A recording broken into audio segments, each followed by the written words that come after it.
take a look here. This is my mobile bike shop. I started this 9 years ago because I was living in Colorado Springs. I wanted a job as a bike mechanic again after being away from the bike industry for a year or two. And everyone was willing to hire me, but they were only willing to pay me $15 an hour. Okay? That is not enough money for a 27-year-old man to make $15 an hour. So my brain started storming. I remembered, oh, back in St. George, I ran a mobile bike shop out of my Volvo wagon. I will definitely make more than $15 an hour if I start another mobile shop. So that's what I did. I actually looked at leases, I looked at ordering an inventory and running a traditional bike shop in Monument, Colorado, and I decided against it because I thought it'd be a lot less headache, a lot more profitable off the bat if I do mobile. So that's what I've done. But I don't have a gripe against the local bike industry, the local bike shops. In fact, this video, if you're a mechanic in the bike industry, you should definitely watch this video because I am going to give you a treat. I'm going to give you what I think would solve the bike industry slump, dilemma, profitability, all that, which is bike shops need to act like barbershops, not traditional retail stores, okay? And what do I mean by that?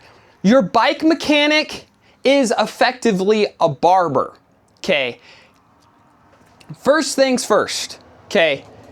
You can make money as a barber with paying booth rent in a nice barbershop or doing profit splits with a nice barbershop.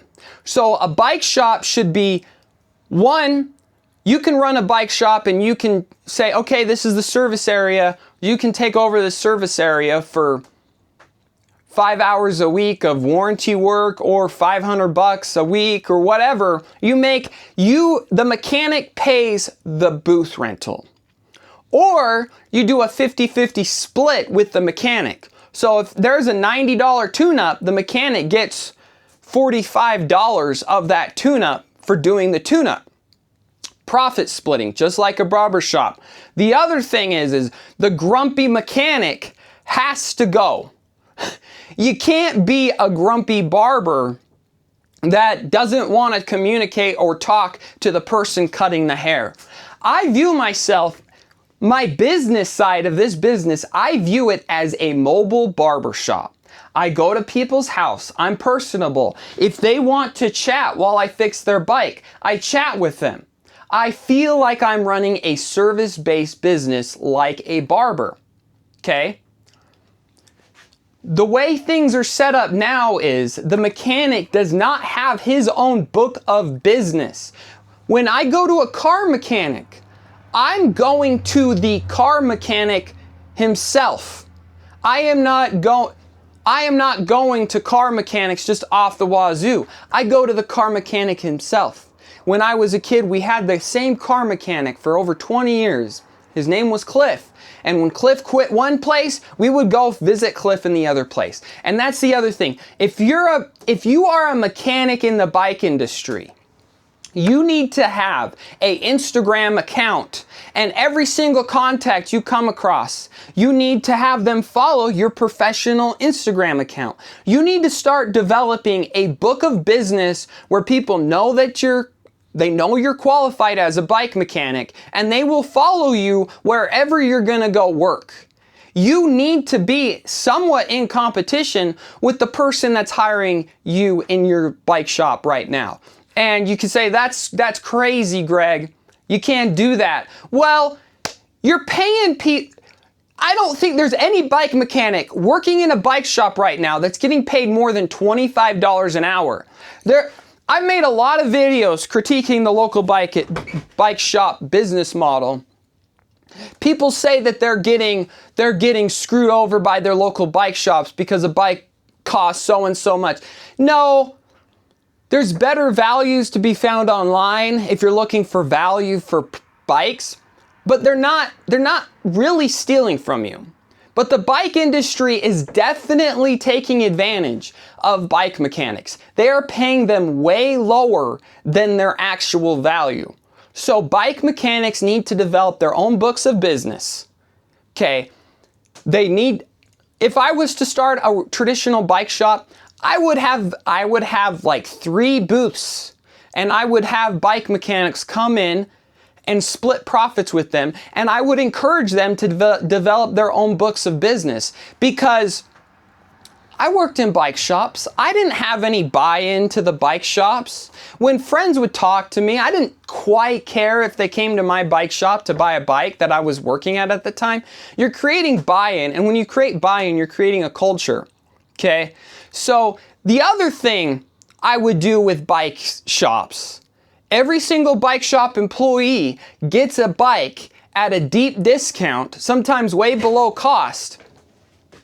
When you're on your shift, your bike needs to be on display. You need to have a section of bike shop employees' bikes. And they can be weird, they can be this, they can be that. And you want customers to see what the most informed experts in the bike world in their area are buying and riding. Why is not bringing your bike to work should be a mandatory thing when you're working in a bike shop? Oh, you're on shift. Put your bike on the front display of bike shop employees' bikes. Let people see what you're buying. Is this making sense here? Okay, I would have never started my mobile bike shop if there was someone who would be willing to pay even 30%, even 40% of what I brought into a store per hour. If they were willing to pay that, I would not have started this mobile bike shop. I would have gladly went into a traditional bike shop and taken my $30 an hour pay, and I'd probably still be doing it. So if bike shops, the mobile business model is gaining steam. The tiny 500 square foot mechanic shop is gaining steam. If bike shops even have a shot at, in the future, selling bikes at a 35% markup, which that's another video I want to get into. You can never sell something below 35% markup. If you want to have a shot at it, you've got to pay these mechanics more. You've got to stop treating bike repair as a loss-leading free hot dogs at a furniture store to get people in the door. Oh, well, our tune-ups are $55, and then the odds someone buys a bike after they come in for a tune-up is like 20%. So we can do the low tune-ups. This light's dying now. It's flickering.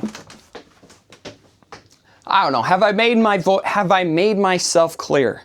If you are a bike mechanic, get an Instagram account. Get your social media right. Make contacts with everyone you talk to in the store. Okay, you need to set yourself up as a community expert in bike repair. And maybe you could just threaten to quit and say, I want profit sharing on these tune-ups, and I don't like coming in during the slow season and just twiddling my thumbs. I don't want to work when it's slow. I want profit sharing when it's busy. And you know, this sounds like it's harsh to bike shops. I think if you pivoted to a barbershop business model, you would get more community traction. You'd have more invested employees. My lights are going out. It's telling me to stop the video. So, buy a Bike Life t-shirt. Subscribe to my channel. Thank you, everybody. See you around.